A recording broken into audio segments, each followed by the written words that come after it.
താൻ വിശ്വസിച്ചവരും താൻ സ്നേഹിച്ചവരും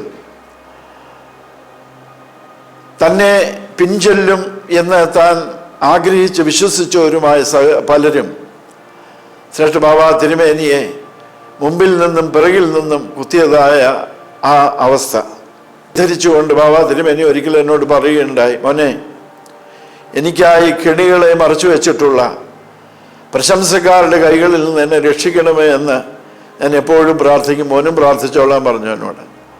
ബാബാ തിരുമേനി ചെയ്തിട്ടുള്ള എല്ലാറ്റിനെയും ഇകഴ്ത്തി കാണിക്കുവാൻ ശ്രമിച്ചു എന്ന് ഞാൻ പറയുമ്പോൾ അത് ഒരിക്കലും ഒരു അസത്യമായിരിക്കുന്ന പ്രസ്താവനയല്ല, പ്രത്യുത സത്യമായിരിക്കുന്ന പ്രസ്താവന തന്നെയാണ്.